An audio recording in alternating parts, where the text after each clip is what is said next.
Assalamualaikum warahmatullahi wabarakatuh. Nabi Yunus dikenal sebagai Rasul yang diutus Allah kepada kaum Ninawa dari bangsa Bani Israel. Beliau selalu mengajak umatnya untuk bertaubat, namun selalu ditolak walau pada akhirnya umatnya itu bertaubat kepada Allah Subhanahu wa Ta'ala. Nabi Yunus sangat dikenal kisahnya saat beliau berada di dalam perut ikan paus selama beberapa hari dan tidak makan di dalamnya. Kisah ini dijelaskan di dalam Al-Quranul Karim.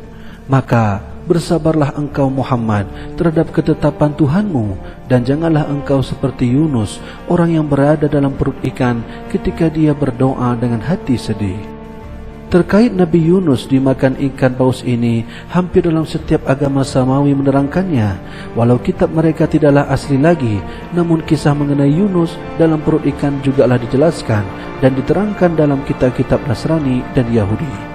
Kesimpulannya adalah Nabi Yunus dikenal Nabi yang sangat penyabar dan dikenal Nabi yang diberi mukjizat oleh Allah untuk bisa menundukkan hewan-hewan, termasuk diantaranya adalah ikan paus.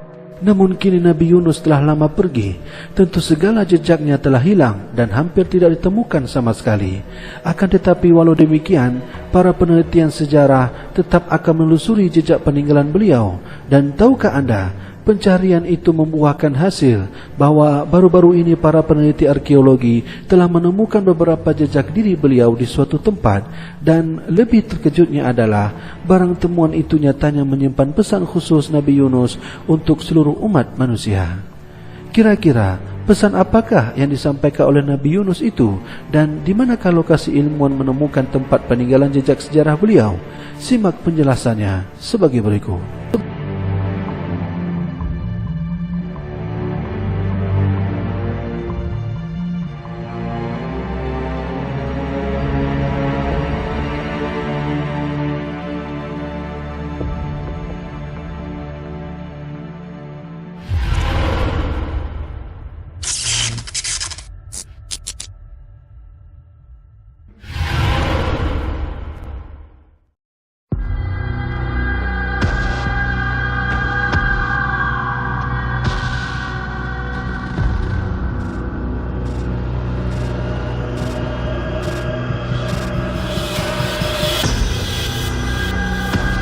Tidak lama baru-baru ini, sebuah pesan berhasil ditemukan oleh tim arkeologi di dalam sebuah terowongan yang posisinya berada persis di bawah makam Nabi Yunus alaihi salam. Makam tersebut terletak di kota Mosul, Irak. Setelah ekspedisi dilakukan berakhir, tim arkeologi berhasil mengumpulkan 7 buah prasasti yang kira-kira telah berusia sekitar 2.700 tahun. Dari hasil peneliti itu, ilmuwan menduga sejarah yang berafiliasi dengan ISIS menjadi orang-orang yang pertama kali menggali terowongan tersebut. Di dalam 4 terowongan tersebut, arkeolog menemukan prasasti zaman Neo-Assyria yang di dalamnya bertuliskan sebuah pesan khusus. Data ini pernah diungkapkan oleh Life Science bahwa dengan apa yang telah ditemukan arkeologis baru-baru ini telah memberi keberhasilan lain, bahwa selain barang fosil ditemukan, mereka juga sudah berhasil untuk menerjemahkan isi dari pesan yang disampaikan pada prasasti tersebut. Menurut ilmuwan, pesan tersebut berbunyi, "Istana milik Esarhaddon, raja yang kuat, raja dunia, raja Assyria, gubernur satu Babilonia, raja Sumeria dan Akkad, raja dari raja di Mesri Hilir, Mesri Hulu dan Kus." Kus adalah kerajaan kuno yang terletak di wilayah Nubia, yaitu sebuah wilayah yang terletak di antara Aswan di Mesir bagian selatan dan Khartoum di Sudan bagian tengah. Para arkeolog sebenarnya sudah menemukan sebahagian prasasti ini antara tahun 1987 dan 1992.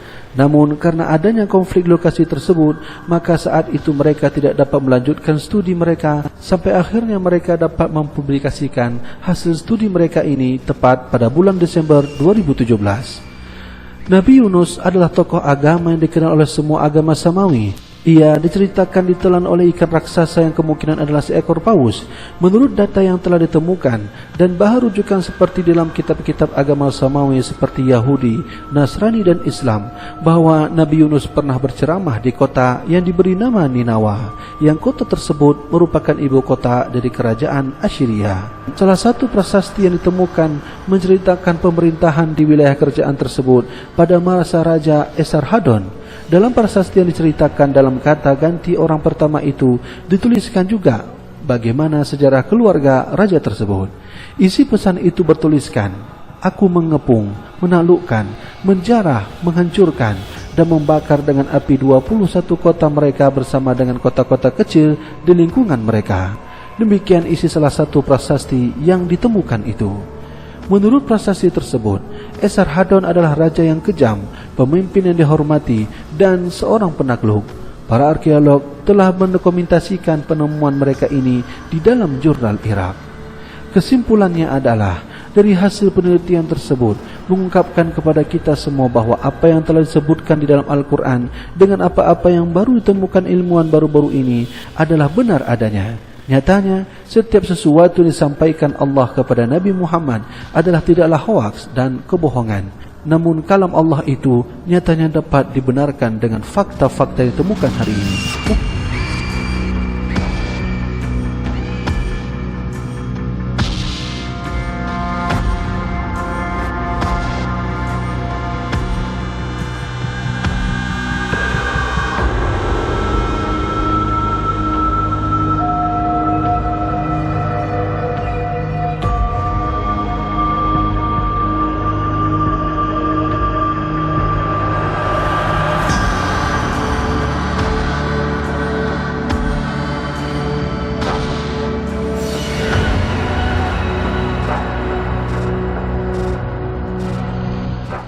Masya Allah, Al-Quran benarlah sebuah mujizat yang tidak dapat tertandingi oleh kitab suci manapun.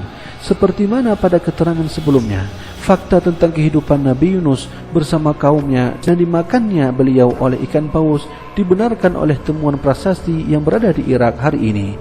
Hal ini menunjukkan bahwa sesungguhnya Al-Quran adalah fakta yang berasal dari wahyu Allah Subhanahu wa Ta'ala untuk baginda Rasulullah Sallallahu Alaihi Wasallam.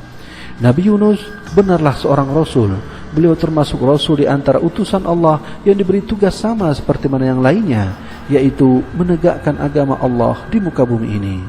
Pengakuan Nabi Yunus seorang Rasul dan beliau pernah dimakan ikan paus telah disebutkan Allah Subhanahu wa Ta'ala dalam Al-Quran sebagai berikut.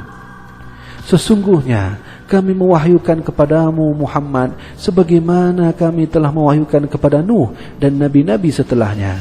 Dan kami telah mewahyukan pula kepada Ibrahim, Ismail, Ishak, Yakub dan anak cucunya, Isa, Ayub, Yunus, Harun dan Sulaiman.